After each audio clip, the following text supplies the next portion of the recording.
Yo, what is going on, guys? It's Z here, coming at you with a quick tutorial. In today's tutorial, I'm going to be showing you how to make a moving clothing animation, like a moving shirt on a hanger. The example was in the beginning of this video. I'm also going to be having all the download links for the files, all the templates for free in the description. So if you want to follow along, if you just want to have the final version, it will all be in the description down below. Also, if you guys want to get more in depth and learn how to do more 3D stuff like this, how to make money off 3D and get a ton of free 3D assets, be sure to join my Discord. The link is also in the bio or in the description. Sorry. So let's just get right into this. I don't want to make this video too long. I just want to get straight to the point. So obviously you can see that we are in Clo 3D. Again, all the templates, all the files that I'll be using are going to be down below in the description. So if you want to follow along, just do that. But yeah, so we have a pretty basic scene right here in Clo 3D. We have the hanger and we have a shirt. So to add a wind onto this to make it like move like rock back and forth, we're going to do it all in Clo 3D, and then we're going to export it out into Cinema 4D for the final render. So how we add wind is we come over here to this globe little icon thing, and it says show wind controller. So once you click that, you're not going to see it. You have to zoom out, and then you can see right here. So if you click, you can actually activate the properties on it. I don't know why the properties aren't showing up. I might have to be in render or animation.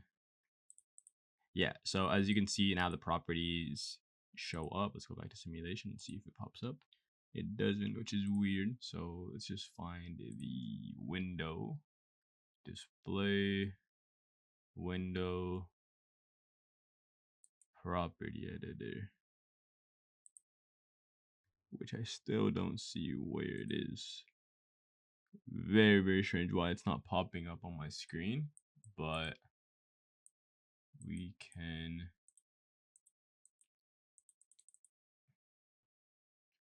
let's just do it in animation. So once we're in animation, as you can see, we're in animation, and if we click on the wind controller, you can control it now. So you want to activate it, and then you want to keep unlimited bound on. To be honest, I don't know what those means, but I just always keep it on.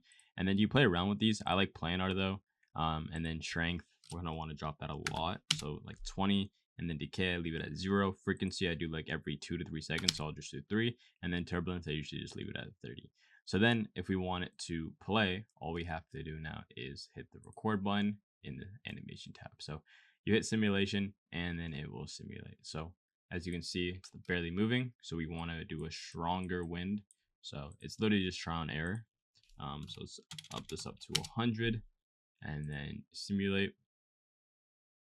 And then once we simulate, as you can see, it goes and moves. So again, this isn't perfect. I'll have a more in-depth template down below, and then if you just want to plug it in, and then you have it. But if you want to make it more realistic, you can obviously just play with these properties until you get like something that you are satisfied with. But so let's just say we like this, we're satisfied with this. Let's play it through one time. Let's go 2 frames of real time, play. So let's say we are happy with this, right? So we just want to drag it back to 0, and then we want to go to export as, and then you want to export it as a Alembic Ogawa. So once you export this, save it wherever you want, and then you can open it up in Cinema 4D. So again, I already did this, and I already have the file. The file will be down below if you just want the quick and easy way. So we're going to show you how to open it in Cinema 4D. So it's easy. You just export it from Clo 3D as the Alembic file, and then once you open up Cinema 4D, you just drag and drop, boom. So there is just one thing that you have to do also, is you have to go to UV editor. This is if you want the textures, like these same textures. So if say you have like a design or something on it and you want to bring it into the moving shirt, all you're gonna have to do is this extra step. So just go to simulation, make sure that they're all selected, and then right click and click, and right click and click. How do we do this again? Right click and we click. I don't know why it's not working. Like nothing's working. This is so weird. Okay, my bad. So go to UV editor and make sure everything's selected. Right click and then click fill to UV1.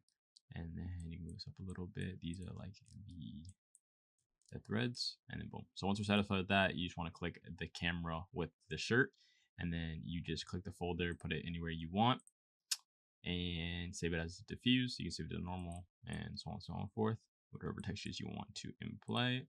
And then you'll end up with something like this once you export it into or import it into the Cinema 4D. So it's a little bit slow on the playback, but you're going to get something like this. And then you can see the texture if we turn on our Octane.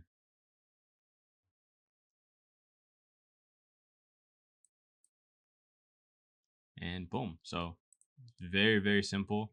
You're going to end up with something like this. And then just to render it out, same render property settings like I usually do. You just go to your output, save it to whatever formation you want. Make sure all this stuff is good. This is like how many frames you want it to be. I just do 250.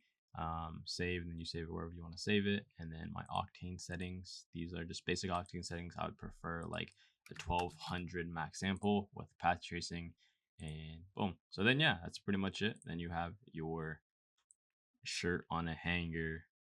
Super easy, super quick, super straight to the point render. So some pretty cool stuff you can do with this if you take your time and do a little bit more in depth. This is just a quick tutorial showing you how to do it. But yeah, so I hope you guys enjoyed. If you did, please be sure to leave a like, comment down below for anything really. Just comment down below the next tutorial you guys want to see, and I'll make it for you. With that being said though, peace.